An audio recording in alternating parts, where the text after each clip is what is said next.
I'm Douglas Murray. This is Direct Address. A poll out this week found that just 41% of young British people felt proud to be British. Just 41% of people in the 18 to 27 age bracket.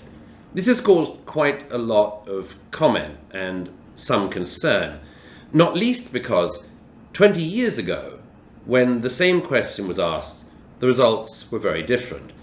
In 2004, when young Britons were asked whether or not they felt proud to be British, fully 80% of young Britons polled said that yes, they felt proud to be British. The same results can be found in basically every Western European country. Central and Eastern Europe is a rather different matter. But in every Western European country, it's a pretty similar result. It's a pretty similar result in Canada, and you find really pretty similar results in the United States of America as well. A recent poll in the US asked people whether or not they felt extremely proud to be American. And among young Americans, 18%, just 18% said that they were extremely proud to be an American. And that's different from every other age group. For instance, among people over the age of 55, around 50% of people said that they were extremely proud to be American. It's not surprising, first of all, that there are some consequences from all of this. Another poll recently found that just 11% of young Britons, 11%, would be willing to fight for their country. And that again caused a lot of alarm when it came out. People said, how can only 11% of young people be willing to fight for their country? I would have said it's pretty obvious. If you've been told all your life that your country is rotten, absolutely everything about it is terrible, no redeeming features at all, that it's all racist, based in slavery and colonialism and so on, why on earth would you fight for it? Why would you risk laying down your life for a country that's rotten? And so this stuff actually has very, very significant effects. Now, many people are saying at the moment, how did this happen? Why did it happen? And there's a very straightforward answer to that. It's been taught. It's been taught. That's it.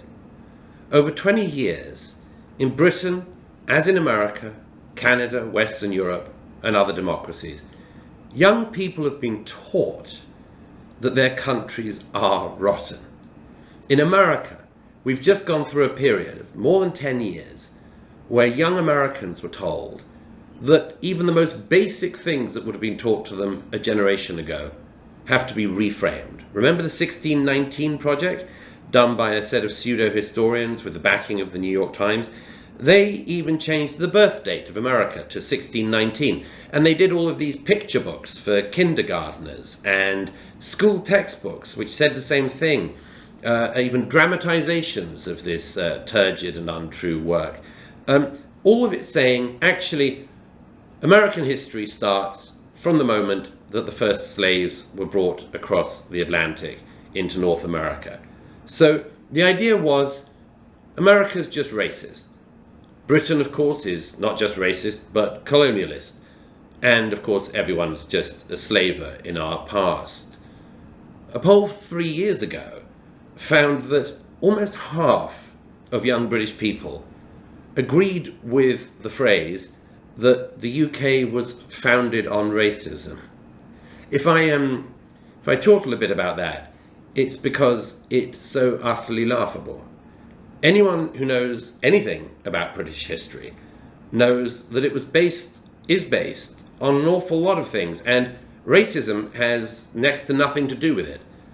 What is racist about the Magna Carta? Does anyone know? No, there's nothing in it that's racist. It's one of the founding documents of Britain, but no, that's also meant to be racist. Everything is meant to have been looked at in this light. And if you go to almost any cultural institution, not to mention educational institution in the UK, you will find this message beaten into you all the time. Go to the British Museum and go to the bookshop and you'll see that everything is about the evil of the British Museum, the evil of the British past. Go to the Tate Britain and you'll find the same thing. Everything in the British past is just bad. Now, this is part of what the French writer Renaud Camus has called the Great Deculturation, or the Great Deculturation. What he meant by that is that to really demoralize a people, to really demoralize a country, you have to strip their culture away from them. You have to take it away from them. You have to say there's nothing good in it, nothing that they should or could feel pride in. And that's been done not just to every aspect of history, but to every hero in our history. America is hopefully at the moment coming out of this phase to a great degree. It's just slightly moving out of that phase where everyone has to believe that all the founding fathers were wicked, Abraham Lincoln was no good, and there's just nothing really to be feel pride in America. There's been a great revolt against that actually in the US by people who sensed correctly that this was not a fair or reasonable interpretation of America's great past. But the same thing has been done in the UK, and with the same results, and not yet with the pushback that it should get.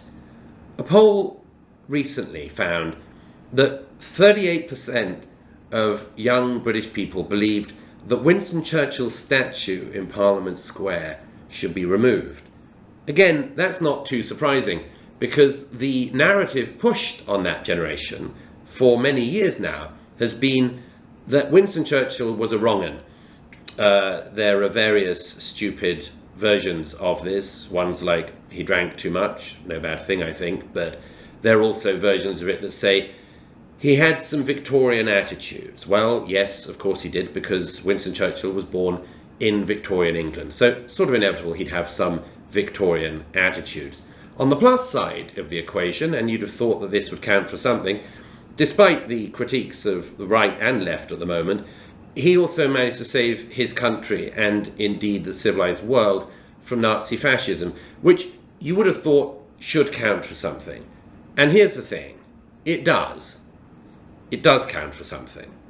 And we have to, if we're going to turn this narrative around, reclaim not just our past, not just to reculture ourselves, but to also reclaim the figures from our history who have been taken from us systematically for a generation now.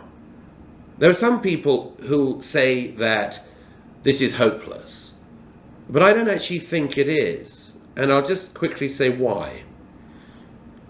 All of this deculturation, all of this robbing of our past from us has been done very successfully in the course of just 20 years. And it's a very unnatural process. Most people anywhere in the world want to be able to have the right, and should have the right, to feel proud about their country, their past, their civilization, their culture. It's a rather unnatural thing, actually, to be taught to hate yourself. And what's more, to be taught to hate yourself by people who seem to adore themselves. But if that was all managed in 20 years, then it means we only need 20 years, or preferably a lot less, to take our own story back. To say, actually, we have been a force for good in the world, a great force for good in the world, greater than most countries, that's for sure. That's a natural attitude. And it also happens, in the case of Britain, as in America, to be one that is correct and accurate. So I would suggest that after this period of stripping away, this demoralizing period that has been taught to a generation, we start to turn it around and reclaim what's ours.